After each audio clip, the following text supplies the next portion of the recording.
নমস্কার, আমার চ্যানেলে স্বাগত। আজকে আমি একটা ভিডিও নিয়ে এসেছি। সেটা হচ্ছে একজন বলছিলেন যে ডিউরিং ডায়ালিসিস মানে ডায়ালিসিস চলাকালীন ওনার খুব বমি হয়। তো আমাদের সেন্টারেও আমি দেখেছি দু একজন পেশেন্টের উনি যখন ডায়ালিসিস চলে তখন বমি হতে থাকে, ডায়ালিসিস নিতেই পারছে না, শুধু ওয়াক আসছে, বমি হচ্ছে।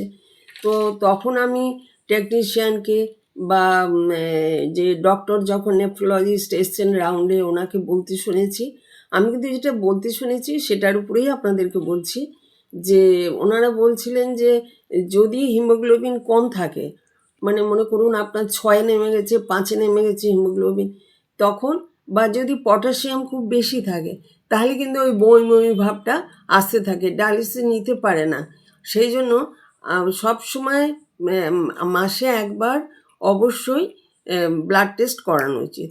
আর হিমোগ্লোবিন যদি কম থাকে তাহলে ডায়ালিসিস নেওয়া যায় না, বা পটাশিয়াম যদি বেশি থাকে ডায়ালিসিস নেওয়া যায় না।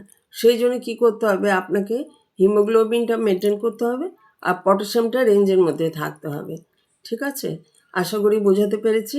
আপনারা আপনাদের ডক্টরের সাথে অবশ্যই যোগাযোগ করবেন বা টেকনিশিয়ানকে জিজ্ঞেস করবেন যে কেন বমি হচ্ছে। কেননা ডায়ালিসিস যদি না নিতে পারেন তাহলে খুব প্রবলেম, সেটা ডায়ালিসিস আমাদের নিতেই হবে, এর থেকে আপনি বাইরে বেরোতে পারবেন না। সেই জন্য নিজেকে যতটা ফিট রাখা যায় ততটা চেষ্টা করবেন। আজ এই পর্যন্ত রাখলাম। আমার চ্যানেল দেখার জন্য ধন্যবাদ।